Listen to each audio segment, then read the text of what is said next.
Hi everyone, it's Tilley from Pantaenius Sail and Motor Yacht Insurance. I'm here today with Brian Gatt from MPS, Marine Protection Systems. We're down here at Francis Marine, Newport, Sydney Northern Beaches. Brian, we are looking at a traditional shaft-driven motor yacht today.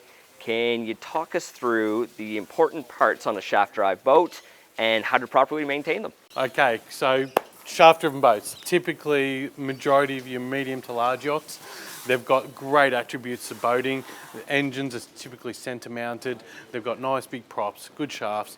Also, the metals are also hard-wearing metals such as bronze and stainless steel compared to other boats like stern drives. Stern drives are a soft aluminium. They have a lot less life expectancy as well. So this particular boat here's got two very big shafts, big props, rudders and trim tabs. They all have intricate componentry to enable the proper operations. So maintenance on a boat like this is pretty important. You want to make sure you have no ropes caught around props. You want to make sure your shaft bearings are in good condition. Your rudders and rudder glands and stern glands aren't leaking as well because they can potentially cause a sinking issue. But typical regular maintenance is so important. If you fail to do maintenance on a boat like this, you can particularly have a lot of growth on your seawater intakes. Seawater intakes are the vital part of keeping your engines cool. Engines aren't cool, engines are overheating, potential failure. So it's really important. So on this boat in particular, Brian, I see a little bit of corrosion that's set in. Can you explain how this has happened and what we can do as boat owners to prevent it? Okay, so particularly we've noticed this boat that's come up. It's only been in the water for a short period of time. We're talking just under a month, we believe. Coating's already shown signs of damage. Coating despondent, what they call cathodic despondent. The anodes are working pretty hard on the trim tabs. Coatings and growth are up.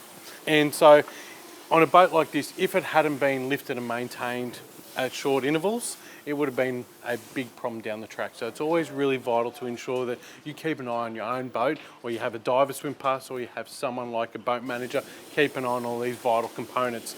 But anodes can change from environment, location, usage, will all entail into whether your anodes work harder or work less effectively. So best practice wrapped up, how often should boats like this be out of the water for their maintenance schedule? So typically, if you ask me personally, I would say lift them every 6 months for a quick clean assessment, put it back in the water.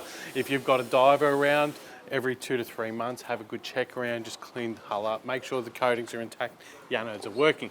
If you start consuming anodes at a rather high rate, or your coatings are failing, then we have entailed problems, and we can definitely try sort that out. There's a lot of really good tools available to enable good information, which is out there on the industry to help you, give you guidance through anode depletion or coating failure or corrosion as well.